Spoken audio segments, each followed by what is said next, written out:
now address the earnings of Mphasis. Nitin Rakesh, the CEO, and Aravind Viswanathan, the CFO, both join in on the show right now.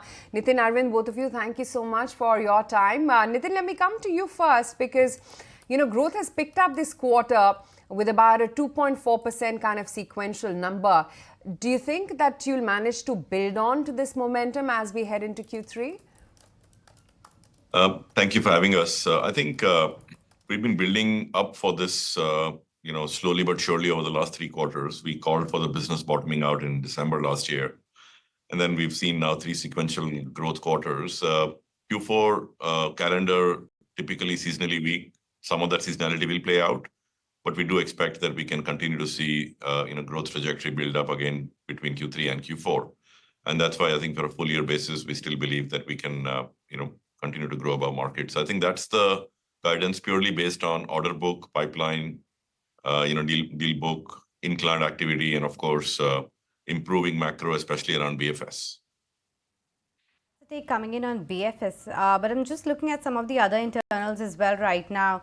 Overall, would you say that mortgage has bottomed out as far as the overall setup is concerned, and from here on there's going to be bigger growth there? Nitin, you want to take this one? I think we actually called for a bottom in the mortgage business almost 6 months ago.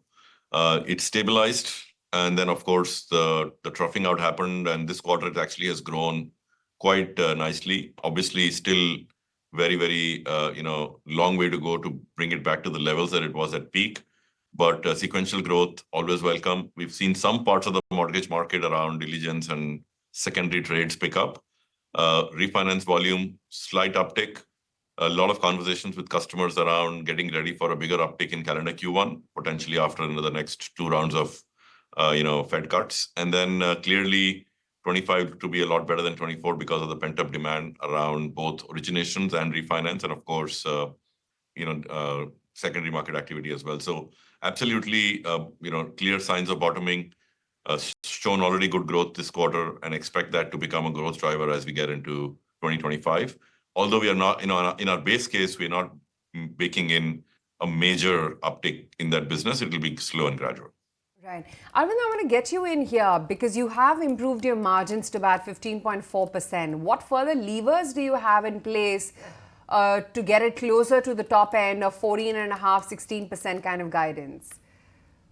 So you're right. We improved the margins by about 40 basis points. We were at 15 last quarter. We are at 15.4 this quarter, right? Which is probably more than the midpoint of the range that we've been talking about.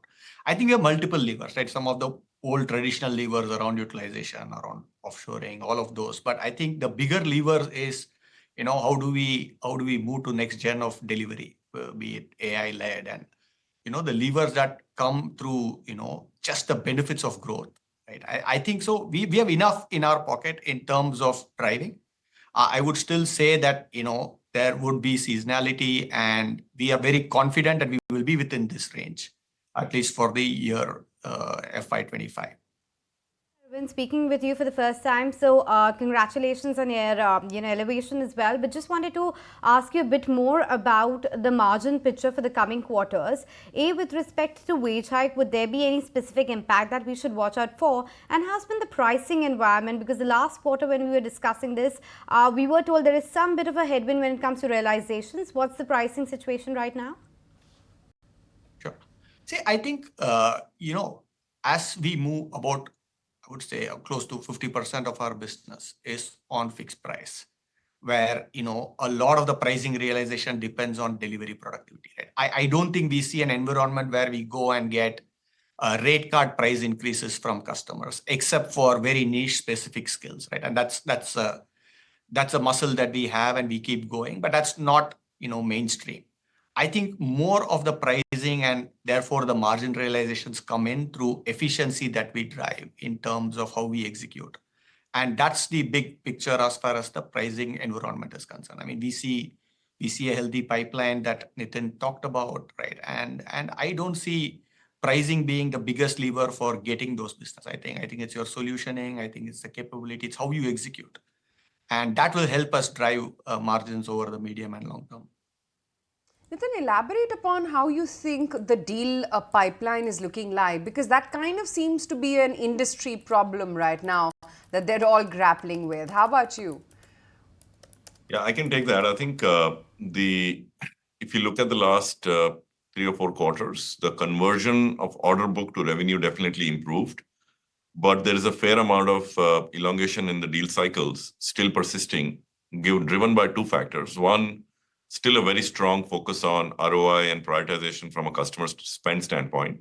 Even if they have the budgets, there is a very high degree of scrutiny and multiple layers of approval cycles.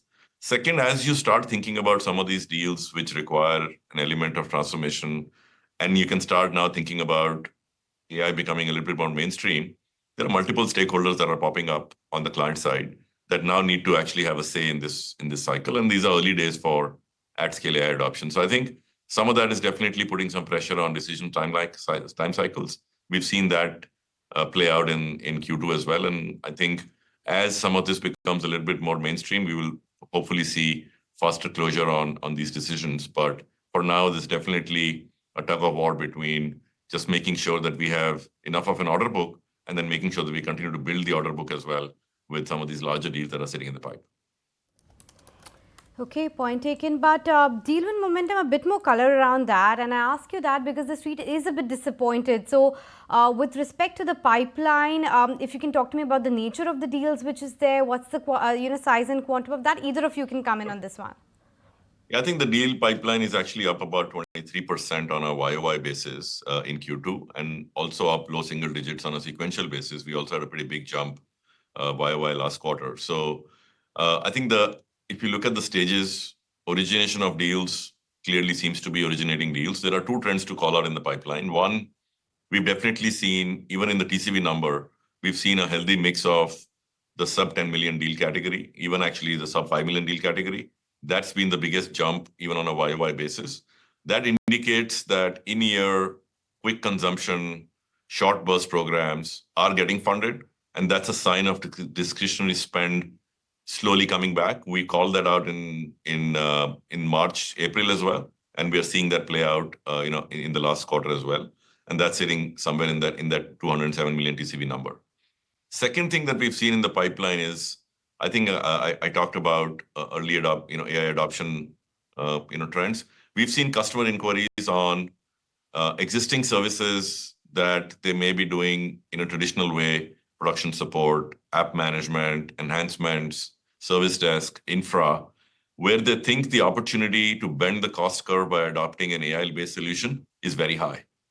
But again, that's where I think a lot of deal making will move to.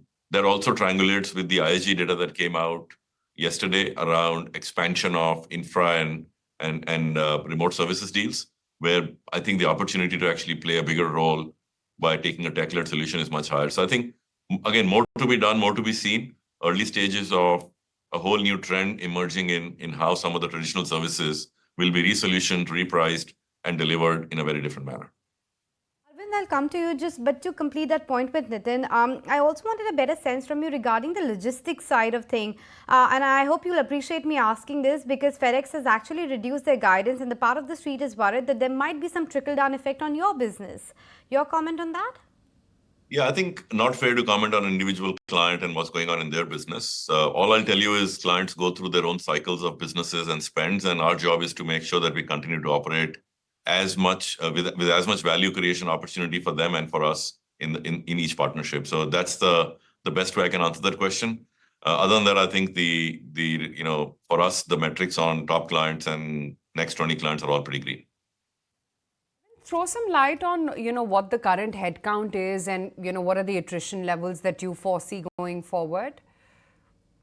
I think headcount metrics are published. We've seen a marginal decline in the overall headcount, but we've also seen an uptick in our utilization, which means that we are still continuing to optimize some of those traditional levers that Aravind talked about in making sure that we are operating the business and using the leverage that is available within our current headcount. I think the compression is still in one or two service lines, but other than that, it's been pretty stable. Nothing else to call out on attrition. It's been fairly stable over the last 3 or 4 quarters, obviously off the peak of 21, 22. And we are running a very, very dynamic rolling 90-day forecast on supply chain, matching it with demand, skills, geographies, and most importantly, the type of solutions we're taking to market. As well as Aravind, we let you go on that note. Thanks so much for making time and speaking with us today. So that's the management of Mphasis talking about how the pipeline has increased, the revenue conversion has picked up.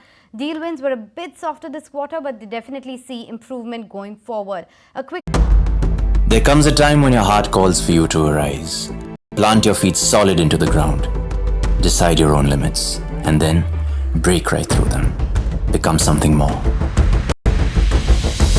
It's my time to rise.